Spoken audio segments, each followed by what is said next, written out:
right to it and pray my internet doesn't go out again. The Celtics, they have won their 18th title in franchise history, disposing of the Dallas Mavericks in 5 games. As me and you both predicted would happen on last week's show, we said we would be coming here tonight crowning a new NBA champion. I had said I didn't know if we were going to get the Dallas Mavericks barrage home game where they make everything and Boston gives up in game 3 or game 4. We obviously got it in game 4. But let's be honest, Josh. I mean, I know we were all trying to hype ourselves for the series. We kind of thought Dallas may have a chance early in the series if they stole one of the first 2 games. But to me, after you watch those first 2 games in Boston, and I said it last week here on the show, the series just looked over and Dallas just looked completely overmatched. Well, you can say that, but Dallas was right there in game 3, and who knows how the rest of. See, here's my take. Were they really? Because Yes, it took a flurry of a comeback for Dallas to even make that a ball game. There was never a point in that game where I thought Dallas is going to win the game.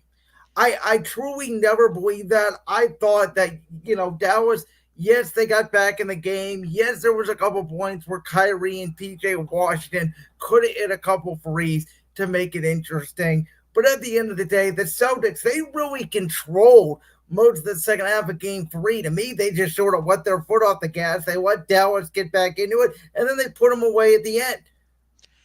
but you have to wonder if Luka doesn't foul out of that game, do the Mavericks come back and win that game and force a game 6? Or So at that time, a game 5? you can certainly make that argument, and I want to make this point right here and right now. Do not blame the officials for fouling Luka Doncic out. All That's not what those I'm saying. No, I know, but I'm telling the general audience that I'm going to get everybody's perspective here. I want people to know this. Luka Doncic deserved to foul out of that game. Those were the right calls. They were absolute fouls. They were not ticky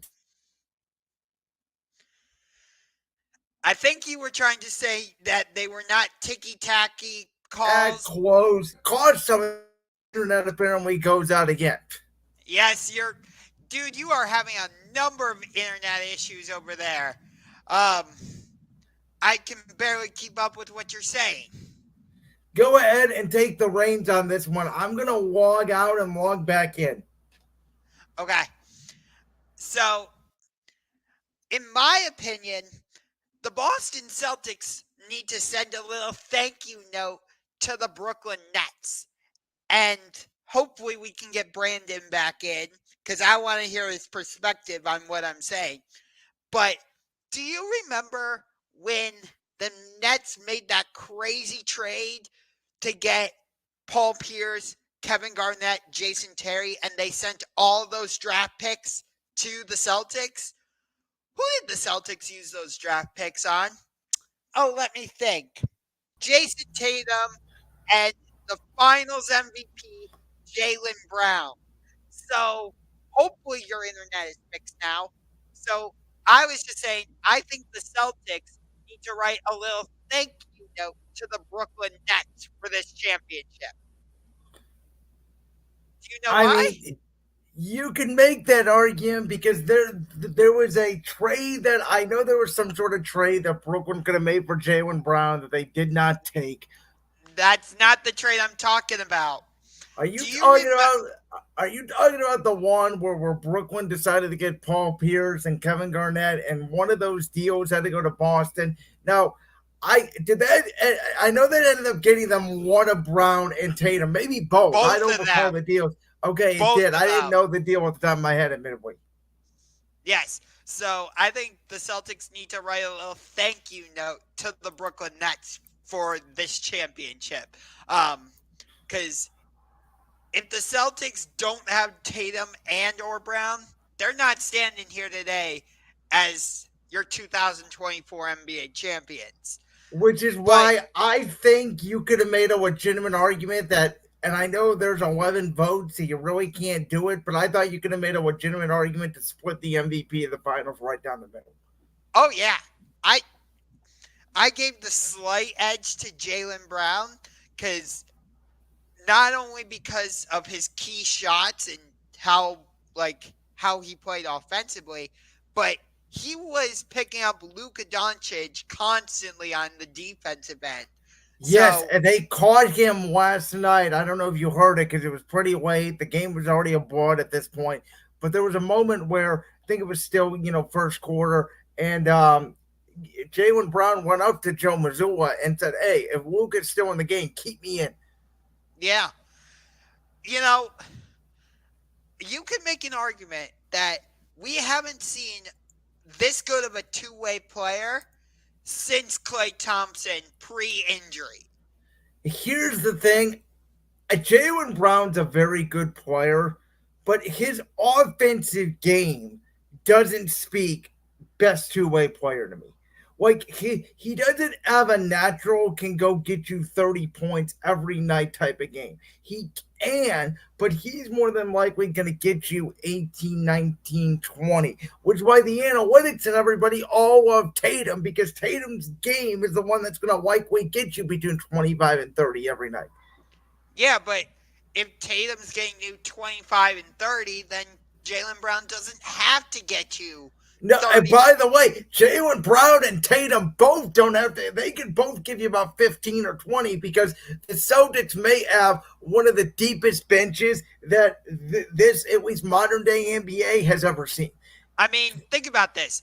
They had to, because of his health, I understand it, they had to bring Kristaps Porzingis off of the bench. That's 18, at least 18 points a game By sitting the on your way, he bench. didn't even score last night. All of his impact was on the defensive end. And if you remember last week, I was making the argument that Porzingis could have been the MVP out of the first two games of the series for what he did offensively. Then obviously he gets hurt. He misses game three. Boston wins that game. But you can see Porzingis' impact on the defensive side of the floor where, Kyrie and Luka they were not getting drives as easily with Porzingis out there as opposed to if Tillman or Al Horford were on them. Porzingis is the one that when Dallas would get that switch and they'd get Porzingis on one of their guards, Porzingis would stay with that guard and make it a difficult shot. Okay, we got to get Jaylen on here because first he asks, can we admit that Tatum is a second option now?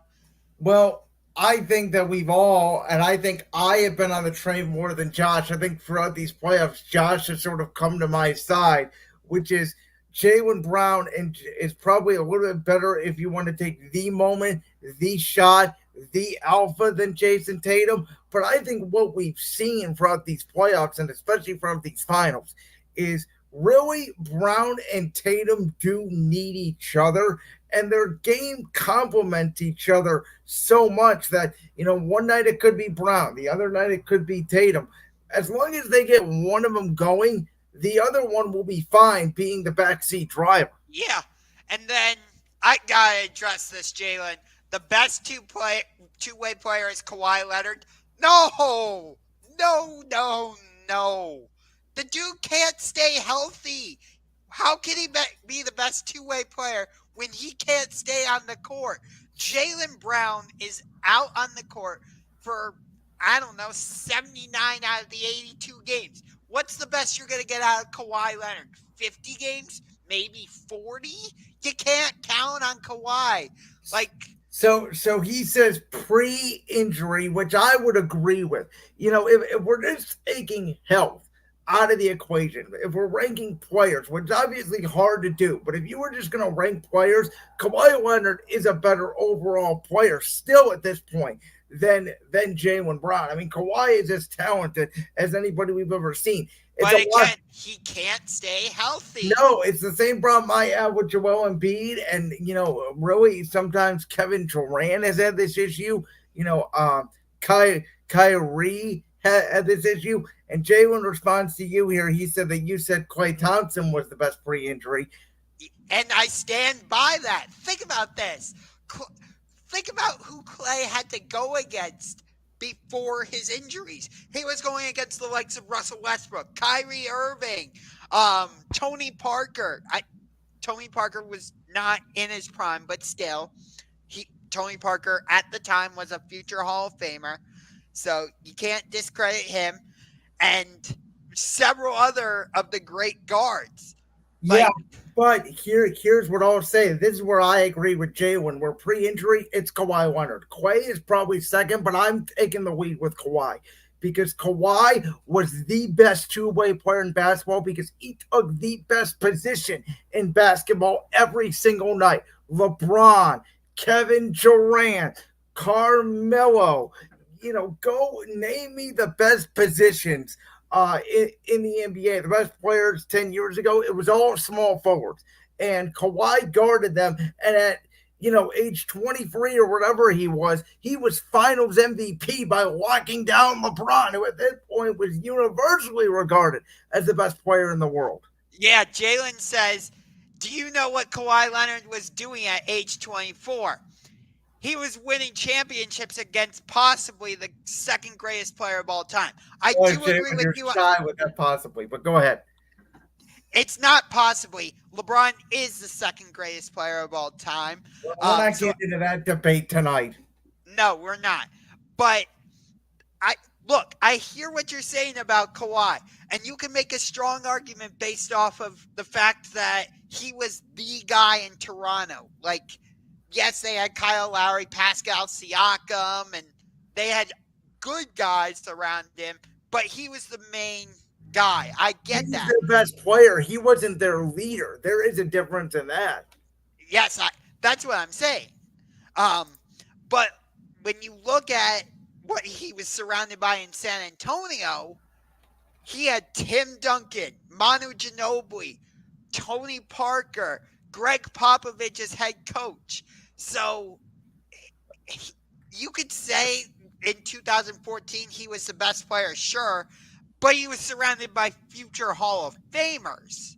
Let me get this conversation actually back on track and let's get the topic back on hand here. Let's give all the credit in the world. I know you and Jaylen both don't want to give any credit to the Boston Celtics, but That's not true.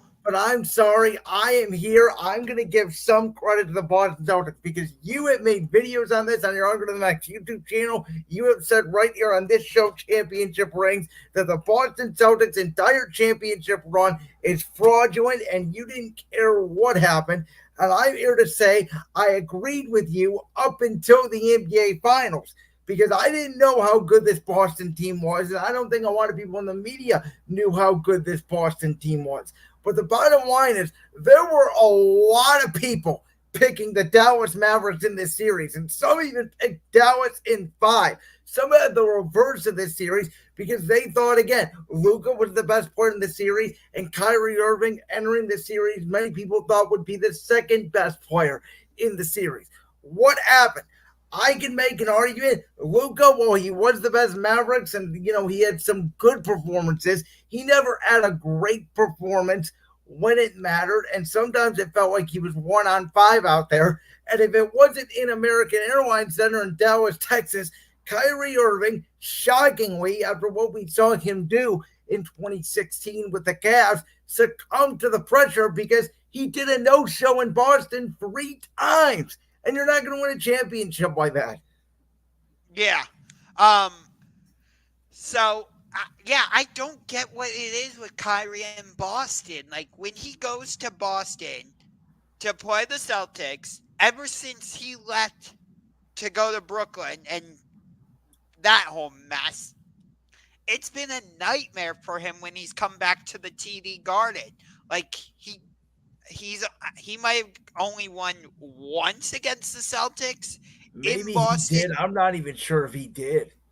I know it's been a brutal stretch for him, and it was a brutal finals. And Kyrie, we praised him entering the finals, saying how he grew up, how great of a series against the Minnesota Timberwolves he had, and he completely fell flat on his face. And it makes me wonder, now that you mentioned that, what if by in a hypothetical world, let's say the Mavericks did not play the Celtics in the finals. What if it had been the New York Knicks, for example, or Indiana if they had gotten there, some other team?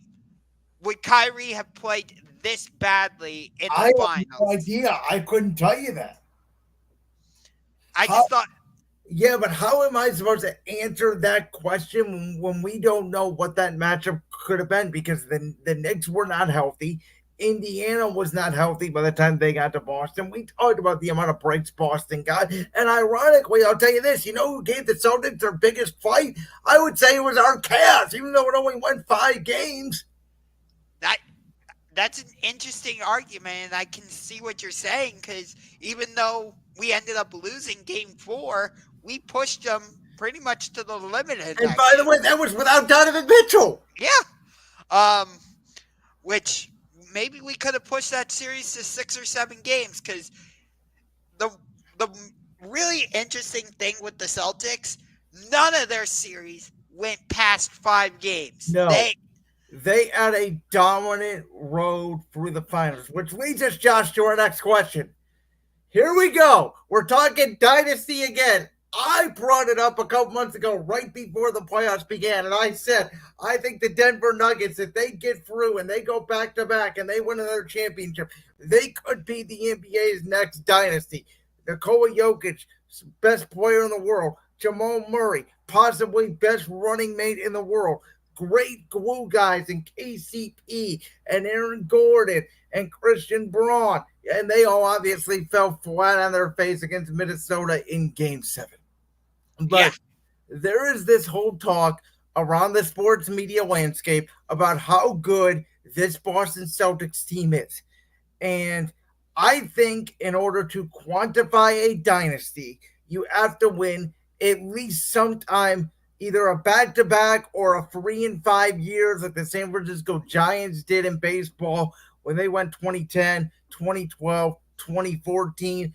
3 out of 4 years, like the Kansas City Chiefs have done, and now they're going to go for a three-peat in the or what National the Football LA League. or what the LA Kings and Chicago Blackhawks did from where they basically traded Stanley Cups because Chicago won in 2010, LA 2012, and then Chicago won in 2013. LA came back and won in 2014, and then Chicago again in 2015. Yeah, but that to me is not as much dominance as it is. But it's still dynasty, like what you're talking about. Well, 3 in 5 years. It's hard to make a case when you've lost twice. To me, like again, maybe it's a mini dynasty. It's not a well perceived obvious dynasty, if you will, to me. Um, but when it comes to this Boston Celtics team, I think it is undoubtedly that next year, as of right now, again, teams are going to make moves. We don't know what Cleveland's going to do. We don't know what Milwaukee's going to do. We don't We know what the Knicks are going to do. we don't know what Orlando is going That's to a do. team that I actually think Boston should be on the lookout for. What happens if Orlando is a year early and grows up right before our eyes the way Oklahoma City did this year? That's a team that also matches up with Boston if they get more shooting, by the way, because of their length. I do think the important aspect of this to note, though, is the Celtics don't have a ton of pending free agents. Drew Holiday is still going to be there.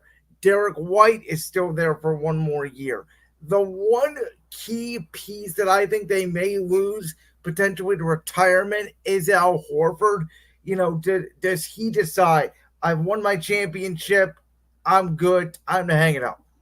Yeah, but they have Kristaps Porzingis. They trade for Xavier Tillman. They do, but as we saw in these playoffs, Porzingis is never healthy. So That's I true. I do think next year Boston will have an easier road to get back to the finals than Dallas. I think Boston should be the unperceived favorite unless some big swing happens in the East. Does some East team go out and they get LeBron? Do the Clippers move off a Kawhi Leonard? Does Phoenix move off a Kevin Durant? Something that's seismic. What if Philadelphia goes out and gets Paul George? I don't believe that team would even make it past the second round because I don't trust Joel Embiid's health. Fair And enough. I don't think Paul George and Tyrese Maxey would be enough. That's my only thing. If you would tell me Embiid's healthy for 82 games, the Sixers would be a challenge. I don't even know if that team, like if Milwaukee's healthy, I don't know if that Sixers team would beat that Bucks team. I don't know. I think it'd be close. Yeah. Um. So Honest. honest. Bottom line is, I don't think Paul George gets an East team over the hump. I think it's Paul George plus another, not superstar, but a key big quad star that you can add in. Because Boston, the one thing I am going to say about this Celtics championship, I think it is twofold. And I do think that there is one thing about this Celtics championship that is bad for the NBA. And that is that this Celtics team is an analytically driven team. And the reason why I say that it's bad for the league is because I've talked about this a little bit before in this show.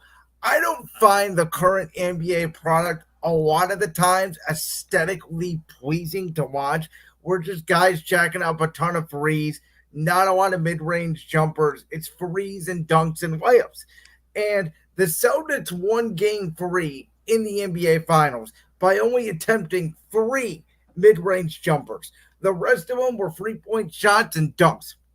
They Yeah, shot, 56% of their shots in that game were 3-pointers. That to me is a bad sign for the NBA and where the game is going analytically. But I think the one thing that everybody's going to take away from this Celtics championship, and it's what teams are going to try to be obsessed with, because we know a lot like the NFL, the NBA is a copycat league. And what do the Boston Celtics have that teams are going to copycat? Five players, either in their starting lineup or off the bench, that can shoot, that can score, and that can defend. Boston's versatility, their ability to switch, their ability to hit the three, their ability to play defense, that is what we talked about, why they were so dangerous. Because I mean, Pritchard basically became their half court specialist, and he did it perfectly. I yeah. mean, I mean, think about this for a minute. These days in the NBA, and you, to a certain extent, you could even say this in the NFL.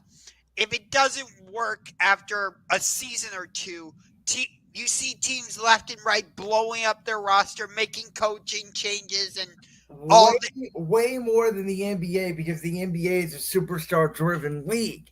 And right. But the thing is, the Celtics, they didn't go out and make massive changes because they're. really, they didn't, because they went out, they got Drew Holiday. That's a massive change. No, what I mean is like they didn't break up their core. Well, they I know, kind of did. but like they kept Jason, despite all the outside noise of, oh, Jason Tatum and Jaylen Brown can't work together and they need to break up this duo. No, the Celtics kept them together and they just added pieces around them. They did, but they broke up a lot of those draft picks that they had developed for years. Your Brogdons, your Marcus Smarts, those key guys that were their Grant Williams, your Robert Williams, those guys that they developed, those are the guys that they changed, and they took big swings. Now they took advantage of tanking teams. They got Drew Holiday, not from Milwaukee. They got him from Portland, obviously, as Milwaukee and Portland made that deal for Dame. And then they got Porzingis from Washington. So they did take advantage of that, but they did make wholesome changes. This was not, one or two changes here or there. This was a big change for Boston. Right. No, I don't disagree with that part, but you you and I both know that there was a lot of outside noise about, they should break up Jason Tatum and Jaylen Brown and who's 1A and who's 1B. Can they play together? And by the way, there probably still is. I mean, they played 107 playoff games before they won their first championship together. Think about that. That's over a season. That is over an actual NBA season that they played playoff games with. And so my question is for the Celtics, is fatigue going to set in? Is it going to be, because we've seen this in the NFL sometimes more than the NBA. We've seen it from Golden State a little bit these last few years, where you go to the finals so many years. You're playing, for example, if every series goes 7 games, you're playing an extra 28 games. How much, over 4 or 5 seasons, that adds up to a full season. So how much? It makes me wonder. Go ahead. It makes me wonder, we've heard that, the Kansas City Chiefs over in the NFL, they don't place a lot of emphasis on the regular season because they know they're going to get into the playoffs, and all they care about is play how they play in the playoffs and how deep of a run they go on, because they've won 3 Super Bowls in 5 years or whatever it is. I wonder if the Celtics are going to start taking on that mentality where, like, we know we're the best team in the East, so we don't really care about about the regular season. Let's just get into the playoffs. Do you get what I'm saying? They sort of did that this year, but the East gave no resistance to them. They just pulled for the East. I mean, they were up 20 games, by midway through March. They didn't really care. Right. It was all about getting to the championship. Before we move off the Celtics, I want to give one more shout out. And this is a guy who publicly, I have said before, I didn't really know what he did. This guy proved me terribly wrong in these playoffs, and I got to give massive respect. I'm talking about head coach Joe Mazzulla, because I think there was a lot of sentiment out there that obviously Joe Mazzulla, who was the fourth man off the bench, he came in and went for a magic carpet ride with the team that, Ime Udoka and Brad Stevens, who I think arguably now will be known more in Boston for his executive career than his coaching career for what he's done these last 2 years, taking over for Danny Ainge.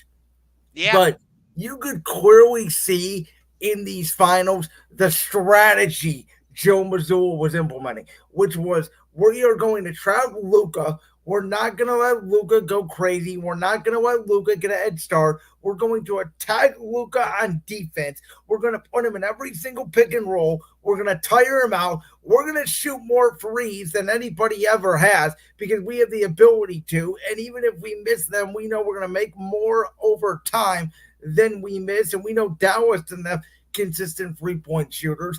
And then we're going to rebound and we're going to attack and we're going to be physical and we're going to draw the fouls. And everything Boston's done, from taking away the lobs to getting back in transition to getting the open threes, from getting Luka Doncic fouled out in an NBA playoff game, that's coaching. And so I think we got to give some credit to Joe Mazzulla that I don't think a lot of people are giving him credit for. Well, yeah, you got to give a lot of credit to Joe Mazzulla in that regard. I feel like some people are still going to say, like, oh, that was Ime Udoka's team and Joe Mazzulla just kind of fell into it.